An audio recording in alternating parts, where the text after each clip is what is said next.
নিশ্চয়কৈ মনত অদম্য ইচ্ছা শক্তি থাকিলে যে যিকোনো কামতে সফল হ'ব পাৰে তাৰে উদাহৰণ হৈছে জামুগুৰিহাটৰ মাজগাঁৱৰ এগৰাকী শাৰীৰিকভাৱে অক্ষম যুৱক বিষ্ণু দাস।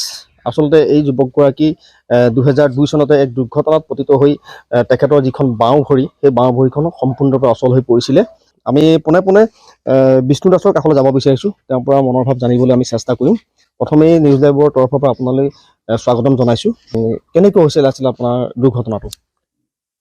মই মানে আগতে বাছত আছিলোঁ, নাইট চুপাৰ প্ৰেৰণা চুপাৰ গুৱাহাটী আৰু গোগামুখৰ আছিলে নাইট।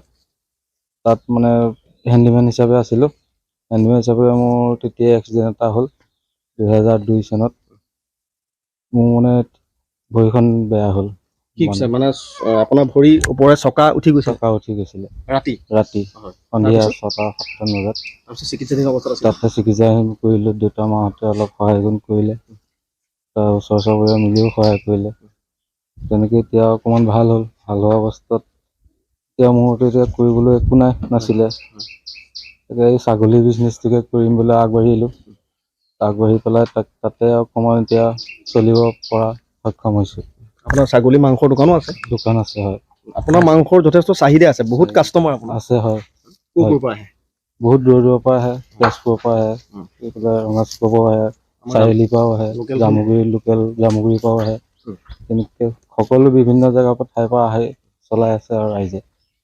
আপুনি কেইবাজনো যুৱককো আপুনি সংস্থাপন দিছে? আছে, মোৰ লগত 4জন যুৱক আছে। হয়, তেওঁলোকক সমাজ চলি আছে।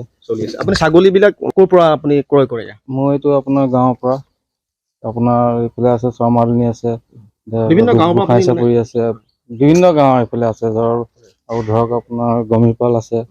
এনেকুৱা জেগাৰ পৰা অনা হয়। আৰু আপোনাৰ দৰে বহু লোক আছে আচলতে যি নেকি শাৰীৰিকভাৱে অক্ষম। তেওঁলোক আচলতে মানসিকভাৱে ভাগি পৰে কেতিয়াবা। কি ক'ব তেওঁলোকৰ আচলতে কাম কৰাৰ ক্ষেত্ৰত? কাম কৰিব লাগে আৰু কৰ্ম কৰিলেহে ধৰক সকাম পাব। সেইটো কাৰণে মানুহে ভাগি পৰা নাই আৰু আমাৰ ভাগি পৰিব কোনো নালাগে আৰু ধৰক। আপোনাৰ পৰিয়াল আছে? পৰিয়াল আছে। কোন কোন আছে ঘৰত? ঘৰত দেউতা মা আছে, ছোৱালী আছে, ছোৱালী 2জনী আছে, ভাইটি 2টা আছে। ল'ৰা ছোৱালী পঢ়াই আছে আপুনি? পঢ়াই আছোঁ। কিহত এইবাৰ তেওঁলোক? ছোৱালী এজনীটো সৰু হৈ আছে আৰু এজনী আপোনাৰ এতিয়া 10ত পঢ়ি আছে, ডাঙৰজনী। এয়া আছিলে বিষ্ণু দাস। আমাৰ লগত আছে স্থানীয় এগৰাকী ব্যক্তি। আমি তেওঁৰ কাষলৈ যাব বিচাৰিছোঁ। কি ক'ব আচলতে এগৰাকী প্ৰকৃত যোদ্ধা বুলি ক'ব লাগিব? প্ৰকৃত যোদ্ধা, জীৱন যুঁজত কেতিয়াও হাৰ নমনা এগৰাকী যোদ্ধা। চাওক, আপোনালোকে দেখিছেই শাৰীৰিকভাৱে অক্ষম, এটা ভৰি তাৰ গুড়া হৈ গৈছিলে নাইট ছাৰ্ভিচত যেতিয়া আছিলে। সেই তাৰ পাছতো মানসিকভাৱে ভাগি নপৰি আজি এই ব্যৱসায়টোৰে, এয়া চাওক আপোনালোকে তেওঁৰ পৰিৱেশ, এয়া নতুনকৈ তেওঁ মাটি বাৰী কিনি এখন সুন্দৰ ঘৰ কৰিছে, পৰিয়াল পোহপাল দিছে। লগতে এই গাঁৱৰে 4জন সুঠাম যুৱকক তেওঁ কৰ্মসংস্থাপন দিছে। তেওঁৰ লগতে জড়িত হৈ সেই 4টা ফেমিলিও তেওঁ সুন্দৰভাৱে চলাই আছে, নিজৰ ফেমিলিটোৰ লগতে। গতিকে যে প্ৰবল ইচ্ছা শক্তি আৰু দুৰ্বাৰ হেঁপাহ থাকিলে যে মানুহে অসাধ্যকো সাধন কৰিব পাৰে, তাৰ এক সুন্দৰ নিদৰ্শন আমাৰ এই বুবু। আমি বুবু বুলিয়েই মাতো মৰমত। আৰু তেওঁৰ মাংসৰ এনেকুৱা চাহিদা, মোৰ একে নিচেই কাষতে তেওঁৰ দোকান।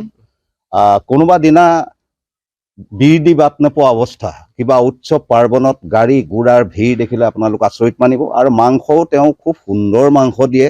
তেওঁৰ মাংস কেৱল জামুগুৰি চতিয়া চাৰিআলিতেই নহয়, নগাঁও, গহপুৰ ডাঙৰ ডাঙৰ গাড়ী ৰাখিও তেওঁৰ পৰা মাংস ক্ৰয় কৰা আমি দেখিছোঁ। আৰু বিভিন্ন অনুষ্ঠান প্ৰতিষ্ঠানলৈ তেওঁ মাংস দিয়ে, আৰু মাংস অতি সুন্দৰ সুস্বাদু মাংস। গতিকে তেওঁৰ এই ইচ্ছা শক্তিক আমি আচলতে সন্মান জনাইছোঁ, তেওঁলৈ মৰম যাচিছোঁ। ভগৱানে তেওঁক আৰু আগুৱাই লৈ যাওক। এইখিনি আমাৰ কাৰণে, আমাৰ উঠি অহা প্ৰজন্মৰ কাৰণে বা শাৰীৰিকভাৱে অক্ষম যিসকল ব্যক্তি তেওঁলোকৰ কাৰণেও আচলতে এক প্ৰেৰণাৰ উৎস। ধন্যবাদ। এয়া আছিলে স্থানীয়